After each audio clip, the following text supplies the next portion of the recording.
a nivel de la zona vulvar, generando trastornos del habla, trastornos de la deglución, a nivel motor periférico, con debilidad, atrofia muscular, y el 50% pueden cursar incluso con trastorno cognitivo, ya que esto también tiene que ver con funciones cerebrales superiores, esta funcionalidad de la neurona motora.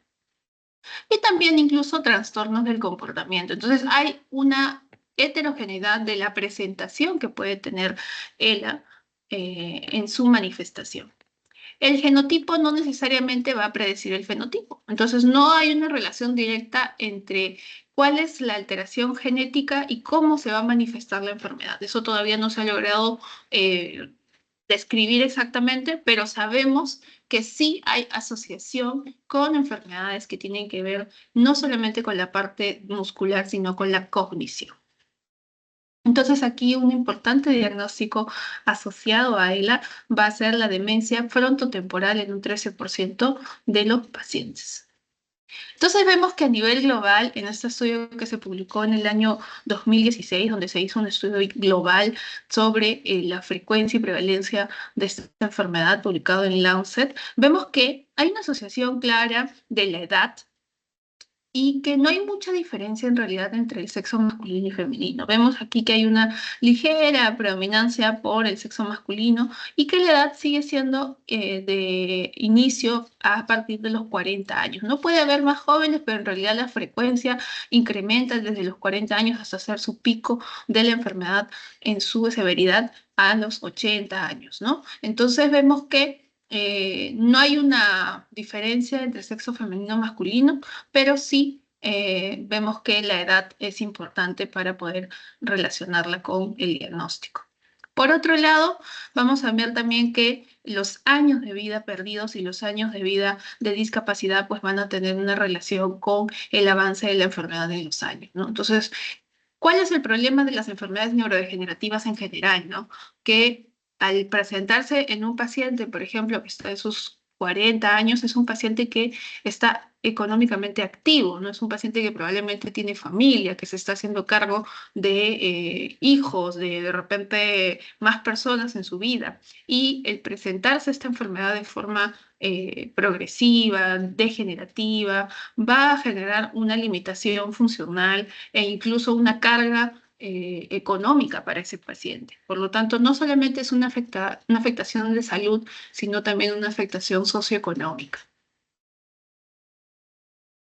A nivel mundial, se vio que, bueno, la prevalencia era más incrementada a nivel de lo que es países europeos. Sin embargo, en general hay un incremento de la frecuencia de estas enfermedades. Hay que tener en cuenta también que las enfermedades de neurona motora, todas las enfermedades de este tipo degenerativas, tenemos más herramientas cada vez para poder hacer diagnóstico y las herramientas son de más acceso, ¿no? Entonces, eso también está contribuyendo a que los médicos tengamos una mejor ayuda al momento de hacer un diagnóstico, ¿no? Así también poder reconocer las diferentes variantes de presentación clínica que antes de repente se quedaban como en no sabemos qué tiene o creo que puede ser esto y el paciente se discapacitaba y finalmente se terminaba la enfermedad sin llegar a saber exactamente qué fue.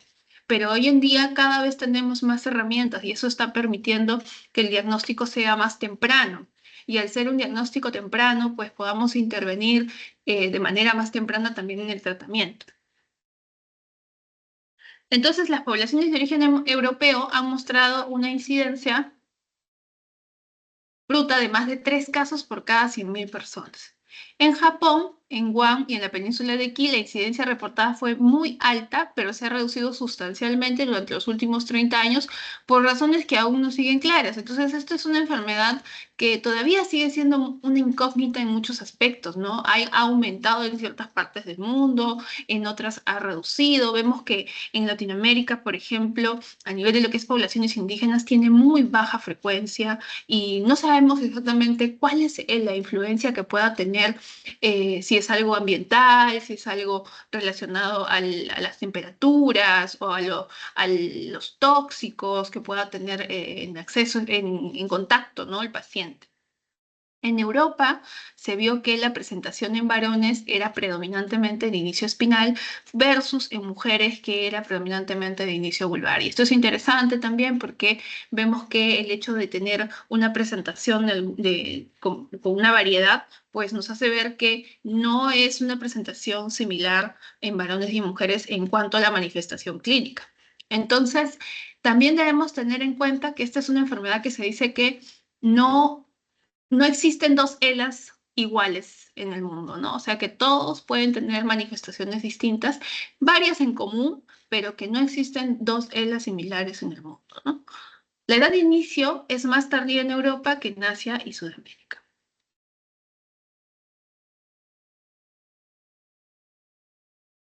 Muy bien, entonces, como vemos, esta es una enfermedad que afecta la vía motora, empezando desde su corteza, ¿no? Recordamos que esto va a llegar hasta tronco encefálico a nivel del bulbo y luego a través de los nervios periféricos hasta musculatura, afectando toda esta vía en sus diferentes niveles.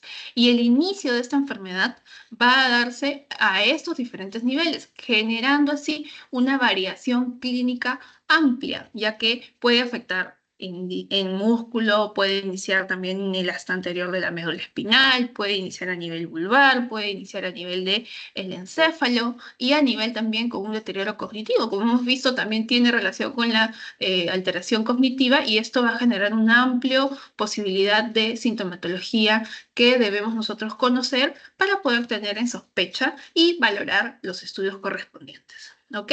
Entonces, la propagación se vio a través de una relación con probablemente causas genéticas que modificaron pues la determinación de ciertas áreas de las neuronas, que lo vamos a ver ahora, y eso ha generado una alteración funcional en diferentes momentos, en diferentes áreas. Por lo tanto, la neurodegeneración no solo se va a producir en una sola función, en un solo punto, sino es una neurodegeneración que a través de sus relaciones genéticas, pues afecta en diferentes puntos, en diferentes momentos de la funcionalidad neuronal. ¿Cuáles son las causas que se han identificado hasta el momento? ¿No? Tenemos dos grandes. El riesgo genético, es decir, que el paciente tenga algún tipo de patrón de herencia, y esto también podría tener cierta relación con el fenotipo que presente, ¿ok? Si ha tenido algún antecedente familiar, pues podría tener una relación. Y las mutaciones genéticas, tanto como antecedente familiar, es decir, el ELA familiar, y también las mutaciones esporádicas, ¿no? Que son nuevas. Entonces, aquí se identificaron estos cuatro genes, que es el C9ORF72, el TARDBP, el SOT1 y el FUS, como los ejes más frecuentemente identificados, ¿ok? Y también se habló de factores ambientales, los cuales todavía están en estudio y no hay ninguno que esté 100% identificado o que esté en una relación directa descrito, ¿no? Se ha pensado, se ha visto, por ejemplo, estudios donde se detectó que habían pacientes que habían sido atletas, que habían tenido muy frecuentemente el hábito de ejercicio y se vio que en ellos había una frecuencia más elevada, lo cual no se sabe si exactamente sea como que el paciente que hace ejercicio o tiene una vida más sana puede tener un factor de riesgo para esta enfermedad. Por otro lado, diabetes y dislipidemia se identificaron como factores protectores, ¿no? Lo cual también no tendría mucho sentido frente a lo que conocemos. Y por ahí también hay un estudio sobre exposición a anticonceptivos hormonales, ¿no? Que lamentablemente no tenemos todavía muy claro, por lo tanto no podemos dar consejos de algún tipo de factor ambiental que pueda afectar o desencadenar la enfermedad. Entonces, ¿cuáles eran los ejes a nivel de la función neuronal que podíamos encontrar, ¿no? Primero hay que describir que lo que se está produciendo son todos estos mecanismos que ven ustedes en pantalla, que son, por ejemplo, la alteración de la homeostasis proteínica, el estrés oxidativo, la disfunción mitocondrial, puede haber metabolismo aberrante del ARN, también puede haber alteraciones en la reparación del ADN, y esto tiene que ver con cada uno de estos genes que hemos descrito al inicio. Incluso hay otros adicionalmente descritos que van a generar no solo uno, sino a veces todos los ejes de afectación, ¿no? Entonces, esto se va a resumir en estas 4 alteraciones funcionales, ¿no? Axonopatía, disfunción glial e hiperexcitabilidad. Entonces va a haber una neuroinflamación, va a haber alteración de la excitabilidad neuronal y daño axonal. Entonces, por eso es que el daño generado por esta inflamación, el daño que se genera en ELA, no va a tener una reparación exitosa y el paciente va a progresar y a progresar cada vez más sin mejoría. Asimismo, se han identificado asociación con una fisiopatología similar en la relación con la demencia frontotemporal. Entonces se vio que sucedía lo mismo, ¿no? Una alteración a nivel axonal, una alteración a nivel de la excitabilidad neuronal y de la glia, ¿no? Entonces se vio que así pasaba en ELA y también en demencia frontotemporal y por lo tanto se encontró que había una asociación de ambas enfermedades al momento del diagnóstico y se llegó a la asociación con la presencia o el aumento de la presencia de la proteína TDP43. En cuanto a las neuroimágenes, recordemos que, pues, en general, no vamos a poder tener una neuroimagen típica, no tenemos una imagen que nos dé diagnóstico, pero sí podemos tener algunos signos de ayuda, ¿no? Recordemos que esta es una afectación de la vía motora en su corteza y lo que podemos encontrar es atrofia cortical, ¿no? De la vía motora. Recordemos que la demencia frontotemporal, que tiene mucha relación aquí, va a tener atrofia en las zonas, justamente como dice su nombre, frontal y temporal, ¿no? Y también vamos a ver que puede haber alteraciones a nivel del tronco del encéfalo, puede haber alteraciones de señal a nivel de los pedúnculos y de los tractos córtico-espinales, ¿no? Entonces, una imagen de ayuda de repente aquí a sugerir es una tractografía que podría también ayudarnos a reconocer netamente el tracto córtico-espinal y con este tipo de secuencia especial determinar una atrofia, ¿no? Lo cual contribuiría a un diagnóstico más certero. El diagnóstico en general, entonces, para el médico del día a día va a ser sospecha clínica. Hasta el momento, en neurología, la clínica sigue mandando para todos los diagnósticos en realidad. Entonces, ¿cómo voy a identificar yo a un paciente con un posible diagnóstico de ELA? Primero, vamos a encontrar los dos síndromes clásicos, que son el síndrome de motoneurona, de primera motoneurona, el llamado síndrome piramidal, y el síndrome de segunda motoneurona. Entonces va a haber una combinación de estos dos, dependiendo con cuál de ellos puede haber iniciado el paciente, ¿no? Entonces va a suceder que de repente tenemos un paciente que debuta con un compromiso más de primera motoneurona, o podemos tener un paciente que debuta más con un compromiso de segunda motoneurona. Y de aquí parte nuestra sospecha diagnóstica, pues el examen físico no siempre nos va a arrojar si es que lo hacemos de manera muy superficial, sino que tenemos que hacer un examen físico completo para poder identificar signos que puedan estar ocultos en el paciente. Entonces, recordando el compromiso de motoneurona periférica, vemos que la presentación de hipotrofia tenar-hipotenar de hipotrofia tenar-hipotenar va a ser muy frecuentemente visto en los pacientes que presentan ya un compromiso de motoneurona periférica. Asimismo, la disminución de la fuerza muscular, el adelgazamiento por atrofia muscular que vemos en las zonas más distales de las extremidades y posteriormente a nivel ya cada vez más proximal. Aquí también vemos, ¿no?, cómo hay un hundimiento, ¿no?, claramente con debilidad en estos pacientes asociado al compromiso de segunda motoneurona. ¿En qué se va a reducir entonces? Compromiso de neurona motora superior, afectación pseudovulvar, ¿no? El paciente tiene mucha labilidad emocional, llanto incontrolable, ¿no? Debilidad moderada, espasticidad, hiperreflexia y reflejos extensores plantares, ¿no? El popular conocido Babinski, presente en la motoneurona superior. En el síndrome de la motoneurona inferior, debilidad severa, fasciculaciones, que son movimientos anormales que se producen de haces musculares, y en relación a la denervación que va a tener este paciente por el compromiso de la inervación, como lo hemos visto al inicio. Calambres musculares, pueden tener hipotonía muscular, atrofia muscular, o también pueden presentarse con hiporreflexia. Muy bien, entonces aquí vamos a recordar un poquito de cómo se presenta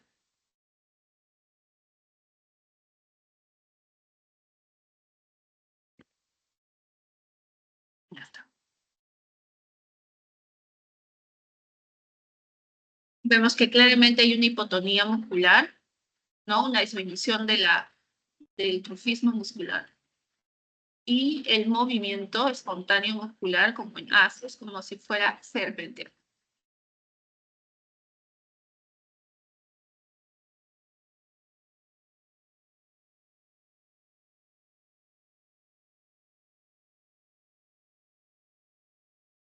Ujú.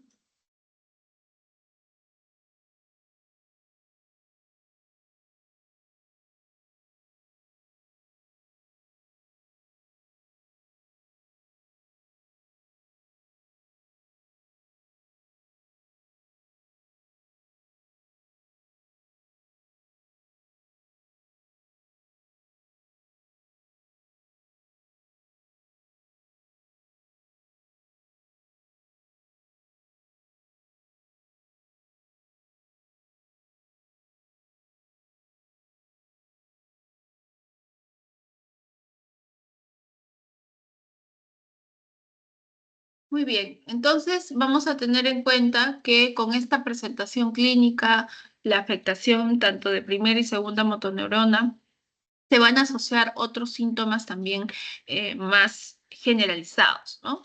Entonces vamos a observar que si el paciente tiene un ELA vulvar, un compromiso vulvar adicional a estos signos de motoneurona, va a poder presentar disartria progresiva, disfagia y también la habilidad emocional, que decíamos que esto comprendía lo que es el síndrome pseudovulvar, ¿ok? Puede presentar también un carácter puramente cognitivo-conductual, ¿no? Con apatía, que es lo más frecuente que se ve en esos pacientes, y con un fenotipo compatible con demencia frontotemporal. Entonces puede haber pacientes que tengan una presentación motora muy sutil, pero con una sintomatología cognitiva bastante significativa, lo cual nos hace pensar en que pueden debutar como demencia frontotemporal y eventualmente presentar ya los signos de ELA. La enfermedad que aparece en las extremidades representa el 60% de los casos y suele ser de presentación asimétrica. ¿Qué quiere decir? Que vamos a entender que esta presentación va a ser generalmente iniciando por una extremidad. Puede ser extremidad superior, inferior, y después de algunos meses empieza la diseminación hacia las demás extremidades. Una por una, separados de algunos meses, y empiezan a presentarse los mismos síntomas a través de los cuales el paciente inició, ¿no? También hay una pérdida de peso inexplicable, y se sospecha que estos pacientes tienen hipermetabolismo, lo cual hace que haya un gasto energético excesivo y esto contribuye a la baja de peso, así como a la atrofia muscular motoneuronal. Y en el 5% de los pacientes pues va a haber un problema respiratorio de la mano desde el inicio de la enfermedad. Entonces, los criterios más utilizados son esos criterios, que son los criterios de Escorial, que, como vemos, tienen en cuenta no solamente el diagnóstico clínico, sino también el diagnóstico electromiográfico, las neuroimágenes y la biopsia muscular en los casos que sea necesario, ¿no? Entonces, vemos que para decir que hay sospecha de ELA, vamos a considerar signos de motoneurona superior en una región y de motoneurona inferior en una región. Para hablar de ELA posible, hablamos de una región de cada uno y un estudio genético probablemente identificado en el cual podamos considerar como ELA de tipo familiar. En el caso ya de un probable ELA apoyado por laboratorio, podemos decir que agregamos a esta presentación de motoneurona superior e inferior en más de una región con electromiografía, ¿no? Entonces ya aquí hablo de un probable ELA con apoyo laboratorial, en el cual electromiográficamente encontramos signos de denervación. Y en el probable ELA, en el cual ya tenemos dos zonas de motoneurona inferior y superior comprometidas, y el definido cuando hay más de 3 zonas comprometidas. Entonces, bueno, el L y los signos cognitivos, que hoy en día también ya es algo que es bastante reconocido y que nosotros debemos de identificar y conocer, sabemos que existe una relación clásica con demencia frontotemporal y hemos visto que la frecuencia puede ascender hasta un 25% de los casos, en el cual tiene manifestaciones cognitivas que en varios estudios se han identificado incluso hasta 50% de los pacientes. Y se pueden manifestar a través de cambios de personalidad, desarrollos de comportamientos obsesivos, deterioro del juicio y generalmente el cambio cognitivo que se presenta en los pacientes con ELA puede ser sutil. Entonces, ¿Qué pasa? Los pacientes que tienen enfermedades neurodegenerativas se está tratando ya de englobarlos para buscar qué es lo que causa una enfermedad neurodegenerativa. Y una de las propuestas que se dio, y este artículo yo lo sigo utilizando hasta hoy cada vez que me toca presentar algo sobre enfermedades neurodegenerativas, porque resume lo que está pasando en general ya, que es la disgregación a partir de la fisiopatología de enfermedades en la cual se vio que todas las neurodegenerativas tienen al final una relación con el depósito normal de proteínas, ¿ok? Y en estas, lo que se vio, por ejemplo, es que el diagnóstico ya no solamente se va a llamar, pues,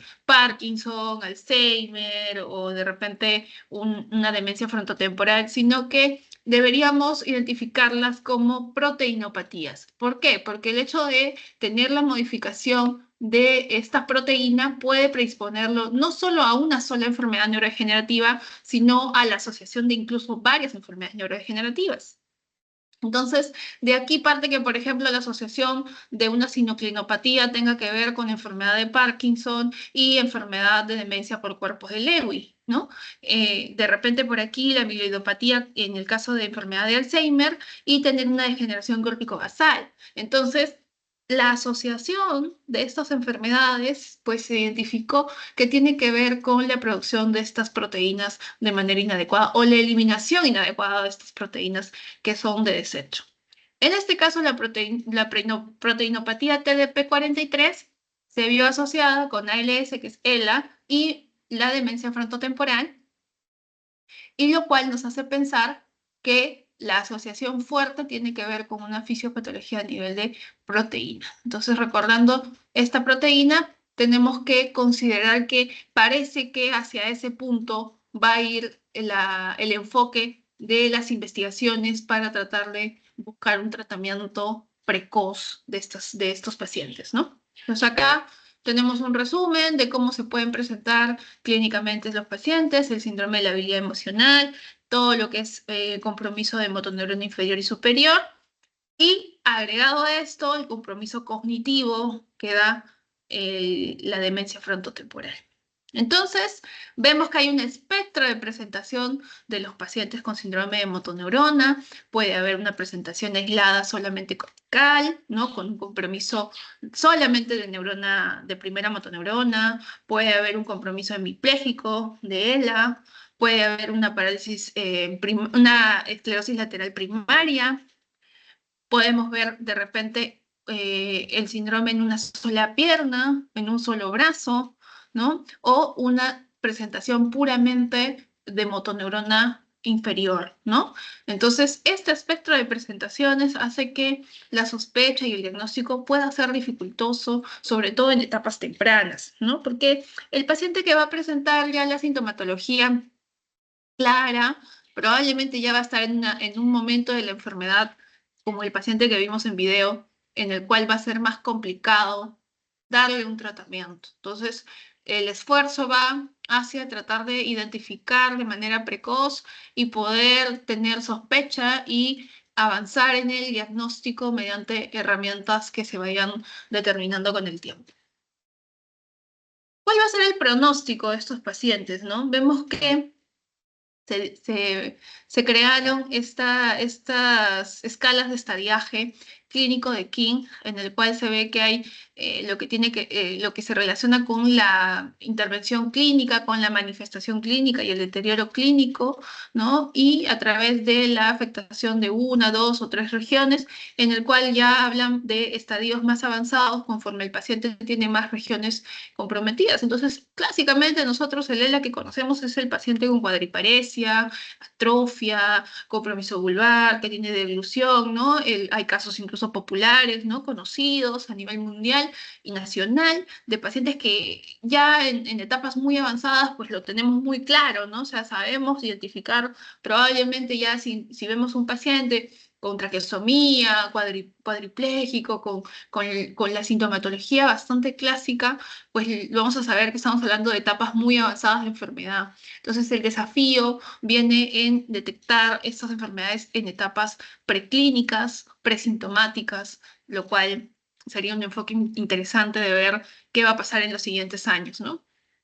A nivel de la dependencia funcional, pues como ya dijimos, hay una afectación importante de la calidad de vida de estos pacientes, pues también su grado de independencia que se va perdiendo con el paso del tiempo va a definir a través de este estadiaje de mitos funcional que nos permite ver cuánto de independencia va perdiendo el paciente en diferentes dominios, ¿no? ¿Y cuáles van a ser los factores de mal pronóstico para un paciente con ELA? Que su inicio sea vulvar, ¿no? Eso nos dice que hay un mal pronóstico. Si vemos que hay un paciente que empieza con sinología vulvar, ya estamos sospechando que él va a avanzar un poco más rápido, que el deterioro sea ejecutivo o sea con asociación con demencia frontotemporal. Sabemos que la demencia frontotemporal es más agresiva, su avance es más rápido también, pérdida de peso marcada y el neurofilamento como un biomarcador que nos podría contribuir a ver qué tanto está avanzando esa enfermedad. Hoy en día el neurofilamento nos sirve como un biomarcador en muchas enfermedades neurodegenerativas, por ejemplo en esclerosis múltiple, está siendo de utilidad para ya seguimiento de un tratamiento en un paciente que está recibiendo una medicación modificadora de enfermedad, ¿no? Entonces, el tener el dosaje de neurofilamento nos permite saber si ese paciente está protegido realmente con la medicación de la posibilidad de la regresión de la enfermedad o del nuevo brote. Entonces, es un biomarcador interesante de ver en otras enfermedades neurodegenerativas. Bien, entonces, en conclusión, para lo que es sintomatología, tenemos un síndrome de motoneurona superior inferior con un claro compromiso también cognitivo, extramotor, ¿no? Entonces, una asociación de ELA con demencia frontotemporal y el inicio puede ser de tipo espinal o vulvar. Ya dijimos que hay una cierta hay descripciones sobre relación con el sexo, de la presentación de uno u otro, pero sabemos que el inicio vulvar suele ser de peor pronóstico. Y importante la asociación neuropatológica con la proteína TP43 y el estudio genético, que no necesariamente va a determinar el fenotipo, pero que podría ayudarnos a determinar qué tan agresiva de repente va a ser esa enfermedad. El estudio neurofisiológico hoy en día es de mucha contribución para el diagnóstico final de un paciente con ELA. Hemos visto que está dentro de los criterios diagnósticos y que nos va a ayudar a través de la evaluación sencilla de un estudio neurofisiológico. La electromiografía es una extensión de la presentación, de la evaluación física que hacemos al paciente con patología neurológica y lo que hacemos es, a través de la evaluación, elegir en qué zonas vamos a ser más incidentes al momento de colocar la aguja, que es el momento de netamente el concepto de electromiografía. Recordemos que cuando hablamos de electromiografía estamos hablando en realidad de una parte del estudio, ¿no? El estudio neurofisiológico tiene dos momentos importantes, que es la velocidad de conducción a través de la neuroestimulación y la electromiografía con aguja, ¿no? Que es una aguja que está conectada a un cable y que permite ver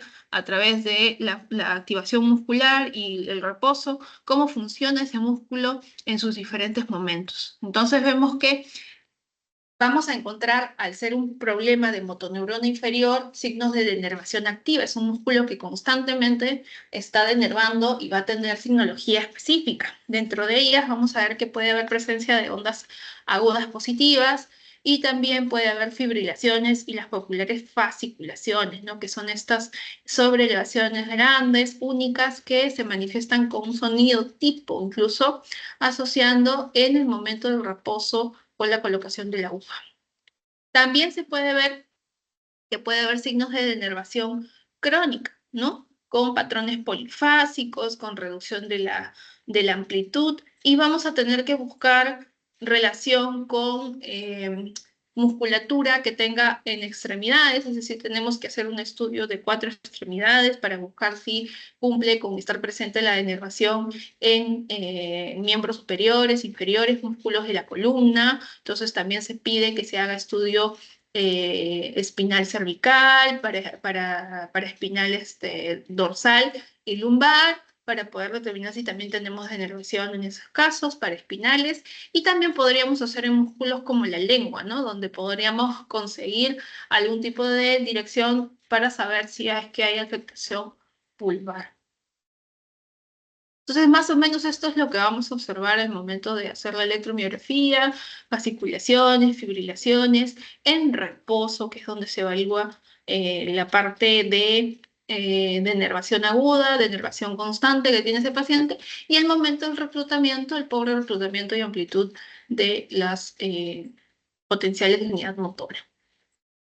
En cuanto al tratamiento que vamos a ofrecer a los pacientes, los estudios en los últimos 25 años han sido de mayor incidencia. Antes creo que Riluzol era comentado solamente en la literatura como anecdótico, ¿no? Como tratamientos anecdóticos mencionados, pero hoy en día han tomado cada vez más fuerza en su tratamiento, sobre todo para etapas tempranas, lo cual nos dice que pues el diagnóstico temprano podría ser de mucho interés para tratar más que las etapas tardías, lo cual lo vemos que a través de las evaluaciones y los estudios que se han propuesto, lo que se encontró fue más un beneficio de Riluzol hasta el momento en la sobrevivencia de los pacientes, ¿ok? Una extensión del tiempo de vida que tenían, pero el objetivo, pues, es, por ejemplo, no tener que llegar al uso de traqueostomía, el no deteriorar la fuerza muscular, ¿no? Entonces, lamentablemente no se ha podido demostrar hasta el momento a través del Riluzol que lo que hace el Riluzol no está tan claro, pero se cree que a nivel del bloqueo de canales de sodio va a producir una reducción de la neurotransmisión glutamatérgica, ¿no? Y de esta manera evitar el deterioro de la enfermedad, que sería lo ideal, ¿no? Buscar un medicamento que evite la neurodegeneración y el avance de esta enfermedad. Pero hasta el momento solamente ha demostrado mayor supervivencia, poco beneficio en lo que es recuperación del deterioro neuromotor y por otro lado también en Darabona, que está aumentando también en los reportes, y vemos que tampoco está claro cómo funciona en Darabona, pero se sabe que funciona mucho a través del estrés oxidativo. No se sabe si directamente sobre la fisiopatología de ELA, pero sí podría ser una buena opción para manejo de estos pacientes, ¿no? Entonces, en conclusión, los pacientes con tratamiento van a tener un aumento de su esperanza de vida, con Riluzol sobre todo, pero todavía no hemos encontrado un beneficio en la reducción de los síntomas o por lo menos el deterioro físico y la dependencia funcional que tienen los pacientes.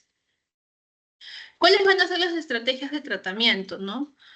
Tenemos opciones como la ventilación no invasiva, que hoy en día es de más acceso para el paciente en casa, ¿no? Que va a requerir un apoyo respiratorio por el deterioro muscular.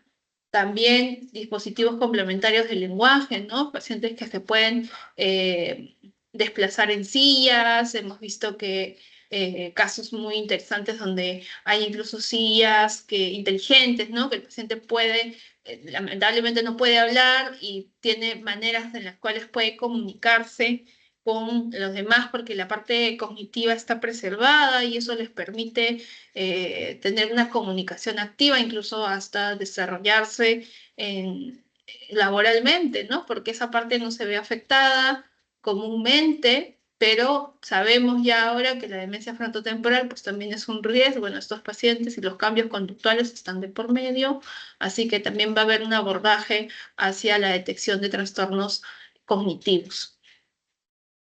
La terapia física, sobre todo para evitar el dolor crónico, ¿no? Recordemos que esos son pacientes que van a tender mucho a la espasticidad, van a tener compromiso de dolor, calambres, pueden presentar problemas de cialorrea por la falta de deglución, del deterioro de la deglución, problemas para la propia deglución y por lo tanto de alimentación, con la necesidad de gastrostomías. En el caso de la hipersalivación, podemos utilizar medicamentos como amitriptilina. En el caso de la espasticidad, ¿no? Usar medicamentos como baclofeno. para el dolor crónico gabapentina, ¿no? Y para los pacientes que presentan calambres, hay estudios sobre el uso del levetiracetam, ¿no? Entonces, va a depender de cuál es la sintomatología que está afectando al paciente para nosotros definir un tratamiento paliativo que los pueda ayudar a tener una mejor calidad de vida, y dentro de esto también está la terapia física como un tratamiento de abordaje.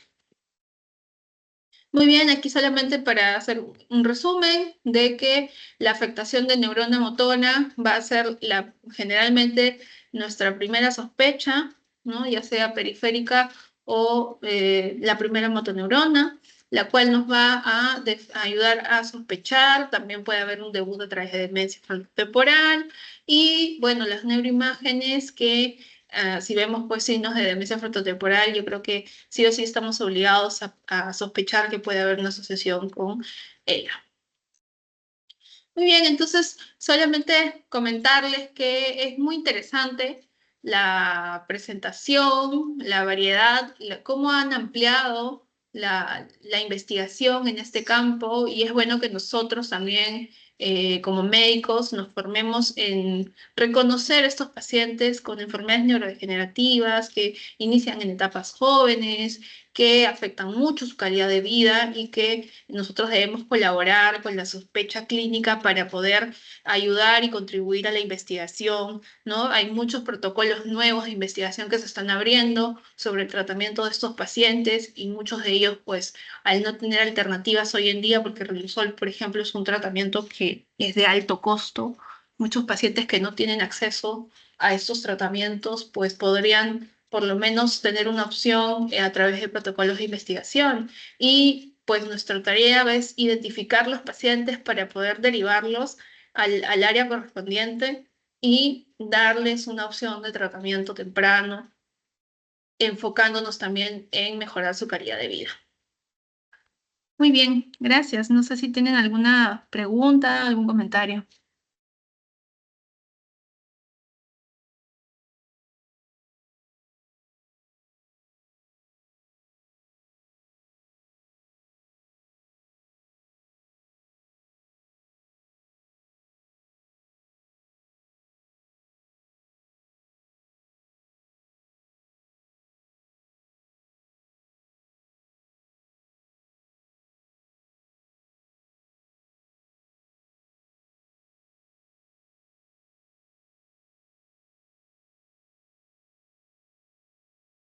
Bueno, veo que no hay ninguna consulta de parte de los estudiantes y bueno, nada más agradecerle a la doctora Fiorella por una ponencia tan interesante como hoy día. Muchas gracias a ustedes por la invitación y felicitarlos siempre por su iniciativa.